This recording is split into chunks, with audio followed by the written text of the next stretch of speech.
So let's move from Karen a little bit. We'll close with some Trump talk. Yeah. And I was hoping we'd have more of this, Elizabeth, but I just go so fired up about Karen. Next time you're on the show, we'll talk this. So everything you've said about Karen when she was coming of age at Kenwood in the late 60s, early 70s, about her standing up against racism in Chicago public schools, there's a whole history. You wouldn't be allowed to teach that now without the threat of Donnie pulling federal funds from the city of Chicago's public schools. They have essentially stipulated that any conversation about diversity, any conversation about race relations or racial history that makes white people feel bad, you can't discuss. I guess you can't talk about Laquan McDonald anymore. I guess you can't talk about closing 50 schools anymore. Rob's off the hook. I guess you can't talk about closing mental health clinics in high crime areas. Heck of a job, city council, that 50-0 vote. But now you're so brave with Brandon Johnson. So please discuss that. They are really pushing the envelope, if you will, the Trump. Why do you think they're doing it? What are they up to?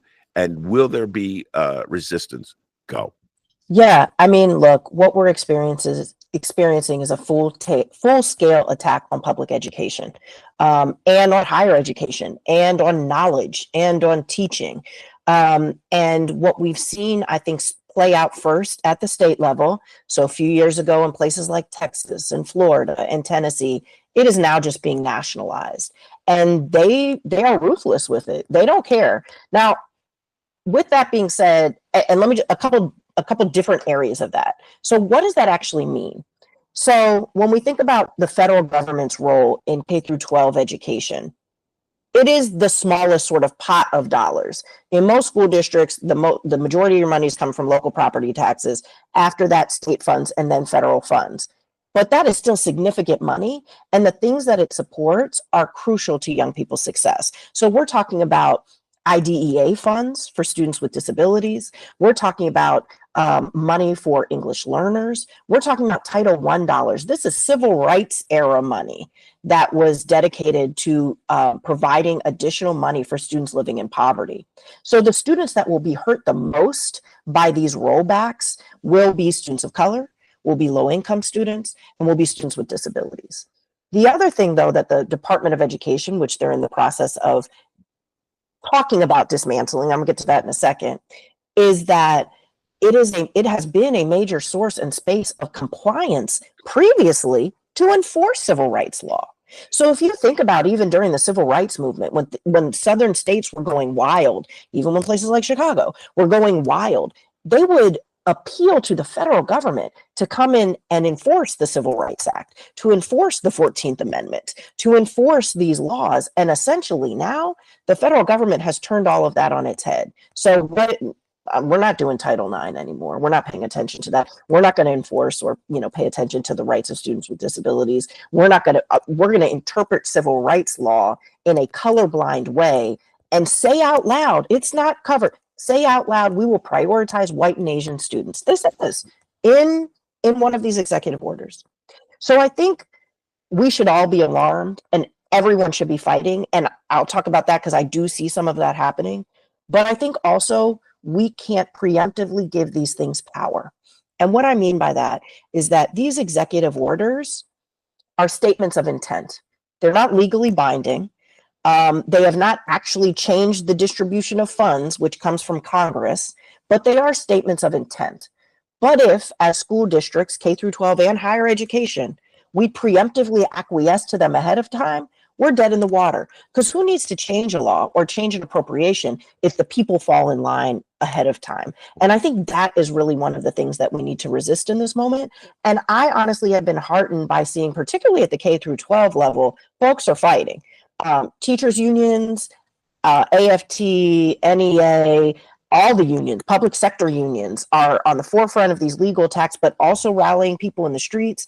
In higher ed, I am seeing more organizing of union folks in higher education, of AAUP chapters opening up in higher education than I've ever experienced in higher ed and research, right?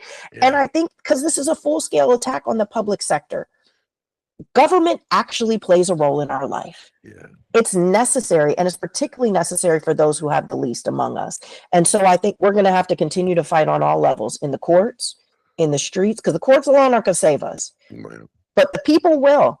And I think that's something else to learn from the way that Karen talks about the power of people, the power of organized people to fight back against these very forces. Now we're seeing them in a much more extreme, explicitly white supremacist fascist manner, but the forces are not so different. yeah. No, that was a great riff you had. Well, just now, but on Thursday at the show you can't hear, ladies and gentlemen, because no one recorded it. That show. Sorry, Rory. I'm going to use this line for a while. The great show that you would have heard me and Stacey Davis do a whole thing on Mount Rushmore. Yeah, we had a whole great You won't hear that because no one recorded it. Wait, Ben, we were supposed to record this? But anyway, that show, you had a riff, and I was cracking up. You were talking about how now college professors, I'm trying to do your riff. College professors, like, they had this disdainful attitude about the teachers. Oh my God, they're just so out in the streets. Can't they just hold back a little bit? No, they're like, oh, I'm angry, I'm outraged. Oh, No, I do. And look, this is with due respect. I am on a unionized faculty, and I am so grateful for it. Right. yes. But I do think there's a way that in higher ed, sometimes there's a tendency to look down or see yourself as separate, certainly from K through 12, educators. And we can't afford that right now. Yeah. Right. We're all under attack. And I take heart from the Chicago Teachers Union, from, the continued fight of Stacey Davis Gates and Jackson Potter and their leadership to keep pushing the envelope on what we demand, of the federal government and what it will require to fight back against them. And we all need that courage in this moment. I think we saw a little bit of that this weekend with these hands-off, rallies, and we're going to have to continue. All right, very good. Producer Chris has told me we're out of time. So, Elizabeth, thank you so much. You're definitely coming back. We'll take a broader look at education in the age of Trump when you return. You up for that? Absolutely. This was a great time. Thank you. And I also just want to say in closing that, Karen spoke very highly and fondly of you as a friend.